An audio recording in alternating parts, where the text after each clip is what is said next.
เมืองสนสมบูรณ์ได้สืบต่อจัดกิจกรรมใส่บาตรสามัคคีเพื่อสมทบทุนสร้างที่พักของพระสงฆ์อยู่ที่บ้านพัฒนานาแก้วคุมม่วงแก้วที่ขึ้นกับบ้านใหญ่พัฒนานาแก้วได้สืบต่อจัดกิจกรรมทำบุญใส่บาตรสามัคคีขึ้นในตอนเสาร์ของวันที่20 เมษายนนี้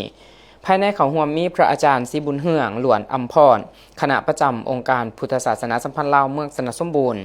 พระอาจารย์ติ๊กท่องวุฒิปัญญากรรมการองค์การพุทธศาสนาสัมพันธ์ลาวเมืองห้องประธานองค์การพุทธศาสนาสัมพันธ์ลาวเขตสงนาแก้วภายนอกมีทานเดือนพรศรีบุญเฮืองห้องประธานแนวลาวสังสาสตร์เมืองฐานสีหารัตนแสงคำห้องในบ้านใหญ่พัฒนานาแก้วผู้รับผิดชอบขุมม่วงแก้วพร้อมด้วยคณะเจ้าภาพเจ้าศรัทธาเฒ่าแก่แนวโฮมพ่อแม่ประชาชนภายในขุมบ้านดังกล่าวเขาร่วม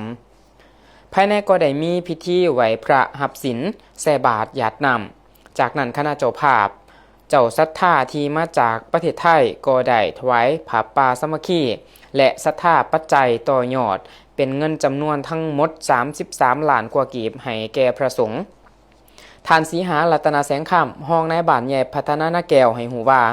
การจัดกิจกรรมทำบุญใส่บาตรสามัคคีในครั้งนี้แม้นได้จัดขึ้นเป็นครั้งที่4ซึ่งจุดประสงค์ก็เพื่อสมทบทุนเข้าในการก่อสร้างที่พักเศร้าของสงฆ์พรหมไสยสุวรรณรามหน้าเหล่าฝ่ายที่กำลังก่อสร้างในปัจจุบันนอกนั้นยังเป็นการส่งเสริมอนุรักษ์รักษาหีดของประเพณีอันดีงามที่เคยปฏิบัติกันมาแต่โดนนานให้เคียงอยู่คู่กับคนลาวชาวพุทธตลอดไปฐานห้องในบ้านใหญ่พัฒนานาแก้วยังให้หูตื่มอีกว่าสำหรับโครงการสร้างที่พักเศร้าของสงฆ์พรหมไสยสุวรรณรามหน้าเหล่าฝ่าย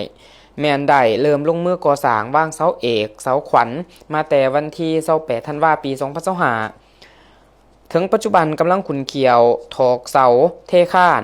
และอิงตามแผนการโครงสร้างเป็นอาคารสันเดียวเฮ็ดด้วยเหล็กมุงด้วยกระเบื้องก่อด้วยปูนกว้าง11 เมตรยาว16 เมตรเบื้องต้นนำใส่งบประมาณเข้าในการก่อสร้างทั้งหมด26 ล้าน 9 แสนกีบ